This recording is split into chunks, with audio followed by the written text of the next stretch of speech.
And next up on the docket, we got Azat Maksum and Mitch Raposo, and this is going to be in the flyweight division.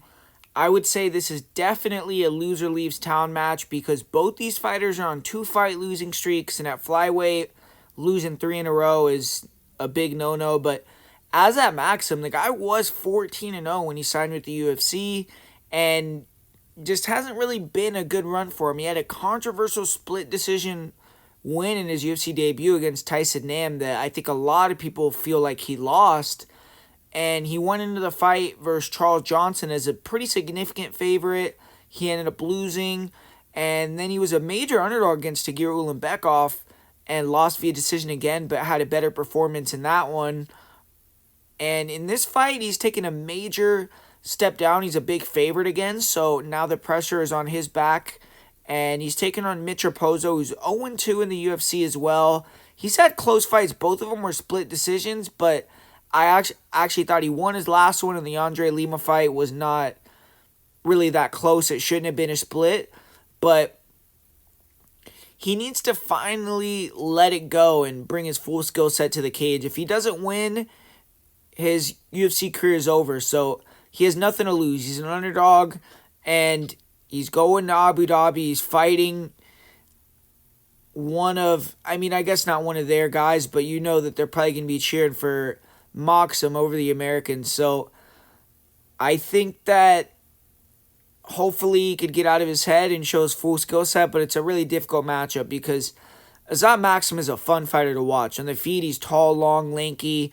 Good job staying light on his feet, bouncing in and out. He throws nice jabs. He'll feint his way into the rear crosses, overhands. In this fight, it's not a super easy striking matchup for him because he likes to use the jab, and it is southpaw versus southpaw. He's also going to be fighting someone who's not going to want to engage with him. But I think sitting in the pocket and exchanging is what Maksum is the best at. He's fast. He's powerful. He'll take one and give one. He's very dangerous.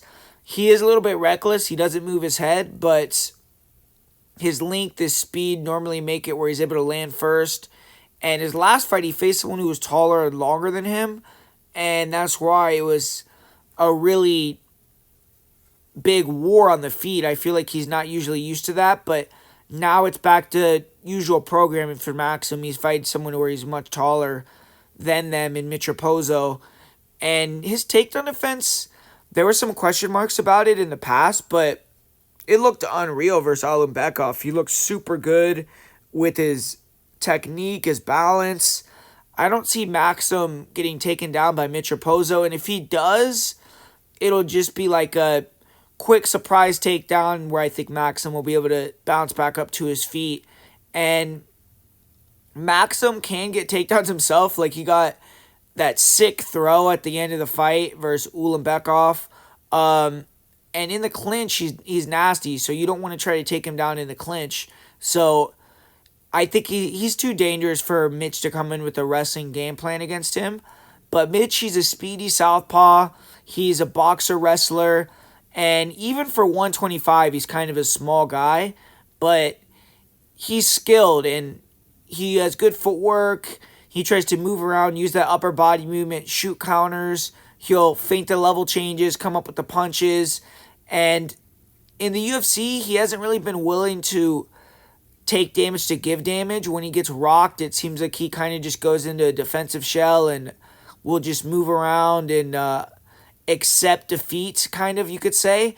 But one thing Raposo has that Ulanbekov doesn't is he's a little bit more mobile. He's not a plotter, so he's going to make Maksum chase him, and maybe he could pull him into a big shot. I think that's really his only path, is kind of just catching Maksum and knocking him out, which I think is going to be way easier said than done.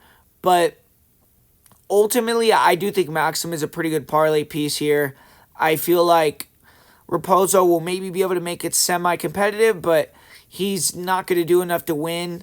And if he does fight more aggressive and goes for it, I think Maksum will have the opportunity to potentially finish him. So he's drawing a bit dead here. So give me Azat via decision as my official prediction.